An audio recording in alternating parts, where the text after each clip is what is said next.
તો સૌથી પહેલા તો આપણી યુટ્યુબ ચેનલ એટલે કે ગુજરાત એન્જિનિયરિંગ એકેડમી જે ઓનલાઈન પ્લેટફોર્મ છે અહીંયા બધા મિત્રોનું સ્વાગત કરું છું. જે લોકો જીટીયુમાં અભ્યાસ કરી રહ્યા છે મિત્રો એને એક્ઝામ ફોર્મ ભરવા બાબત જીટીયુનું એક સર્ક્યુલર છે, એક નોટિસ છે. તો કોને કોને એક્ઝામ ફોર્મ ભરવાના છે, કઈ કઈ કોર્સને અથવા તો કઈ કઈ બ્રાન્ચને એ લોકોની આજે વાત કરવાનું છું.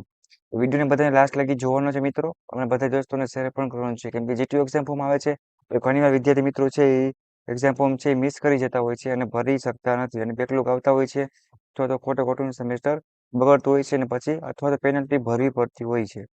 એટલા માટે એ વસ્તુ ખાસ તમે ધ્યાન રાખવાની કે એક્ઝામ ફોર્મ આવે એટલે તમારે ભરી દેવાનું. તો આપણે સ્ટેપ બાય સ્ટેપ સર્ક્યુલર જોઈ, બરાબર છે.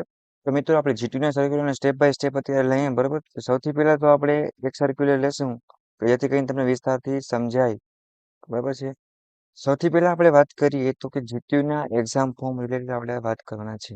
ઓકે, અહીંયા આપણે વાત છે step by step. Instruction for filling the regular exam form, regular વાત કરીએ એક્ઝામ ફોર્મ બી સેમ 4 થી 6 ની વાત કરી છે, અથવા તો પીડીડીસી બી પાર્ટ ટાઈમ અને semester 6 B R semester 2 4 6 8 summer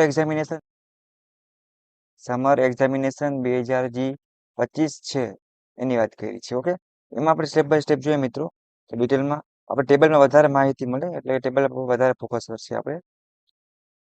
તો જો અહીંયા તમે ટેબલ વિસ્તારથી આપેલું છે મિત્રો, તો આપણે જોઈએ કે શું કહેવા માંગે છે. તો સૌથી પહેલા તો વાત કરીએ આપણે, તો સૌથી પહેલા બી સેમ 4 પીડીડીસી સેમ 6 બી આર્સ બી આઈડી બી વોકેશનલ, આ એના કોર્સ છે કેટલા એક્ઝામ ફોર્મ ભરવાના છે. પછી વાત કરીએ બી સેમેસ્ટર 6 રેગ્યુલર, તો રિમિડલ નથી, બી આર્સ, બરાબર. આ ત્રણ અહીંયા એનો એક્ઝામ ફોર્મનો ટાઈપ આપ્યો છે, એટલે કે રેગ્યુલર છે મિત્રો, અને તમે ડેટ આપેલી છે. આ ડેટમાં તમારે એક્ઝામ ફોર્મ છે તમારે ભરી આપવાનું હોય છે, અને અહીંયા તમારું ફોર્મ છે કોલેજ દ્વારા રિજેક્ટ થવું હોય તો થાય, અથવા તો મોસ્ટ ઓફ નથી થતું, એપ્રુવ કરી દેતા હોય છે, પણ આ તમારા ડેટને અનુસરવાની છે. ઘણી વાર એવું બને કે જો તમે પેનલ્ટી લાસ્ટ ડેટ છે તમે નથી ભરી શકતા, ડેટ વહી જાય છે, તો તમારે 500 રૂપિયા પહેલી પેનલ્ટી, 1000 રૂપિયા બીજી પેનલ્ટી અને 2000 રૂપિયા ત્રીજી પેનલ્ટી, એમ કરીને તમારે ફી ભરવાની હોય છે. એટલે મહેરબાની કરીને ટાઈમસર મિત્રો તમારે ફી ભરી દેવાની. જો આમાં કઈ ડાઉટ ઇસ્યુ આવે તો મને તમારા કોમેન્ટ બોક્સમાં જણાવવાનું. પ્લસ મારા નંબર છે, અથવા જીટીયુના વોટ્સએપ ગ્રુપ પણ છે, એમાં પણ પૂછી શકો છો, બરાબર છે. હું તમને પૂરો હેલ્પ કરીશ. નેક્સ્ટ સર્ક્યુલર આપણે આગળ વધીએ તો એ શું કહેવા માંગે જોઈ લે. અને આપણે ડિપ્લોમા જ્યારે એક્ઝામ ફોર્મ ભરવાના આવ્યા મિત્રો, એનો આપણે વિડીયો પણ અલગથી બનાવી ઇન્ફોર્મ તમને કરી આપ્યું હતું, બરાબર છે. એ તમારે કઈ ટેન્શન છે નહીં. તો જોઈ લઈએ આપણે કે આમાં કેનું ભરવાનું છે. તો આ સર્ક્યુલરમાં પણ મિત્રો વાત કરીએ તો સૌથી પહેલા તો આપણે જોવા જઈએ તો જો સેમેસ્ટર જે બી માં અભ્યાસ કરી રહ્યા છે, સેમેસ્ટર 3 અને બી આર સેમ 1 અને બી વોકેશનલ સેમ 1, આ સેમેસ્ટર 3, બરાબર. પછી વાત કરી સેમેસ્ટર 1.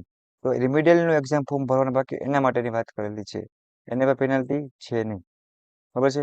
લાસ્ટ ડેટ છે 1/5/2025. ઓકે, તો ટાઈમસર બધા વિદ્યાર્થી મિત્રો છે એ ભરી આપે. બધા વિદ્યાર્થી મિત્રો તમારે એટલું જણાવવાનું છે મિત્રો કે એક્ઝામ ફોર્મ ભરવાનું જે મિત્રોને બાકી હોય એ પોતાનું જીટીયુનું સર્ક્યુલર પ્રમાણે એક્ઝામ ફોર્મ ભરી આપે, બરાબર છે. તમને એમાં કાંઈ પણ ડાઉટ કરી આવે તો મને પર્સનલી વોટ્સઅપ ગ્રુપમાં જણાવવાનું રહેશે, બરાબર છે. મેં તમને જવાબ આપીશ.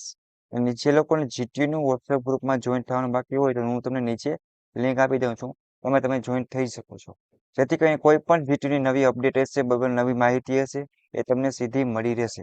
ઓકે મિત્રો, તો અહીંયા જે મિત્રોને એક્ઝામ ફોર્મ આવ્યા છે જીટીયુ એક્ઝામના, બરાબર છે, એ એકવાર પોતાનું એક્ઝામ ફોર્મ છે જીટીયુના એ ભરી આપે.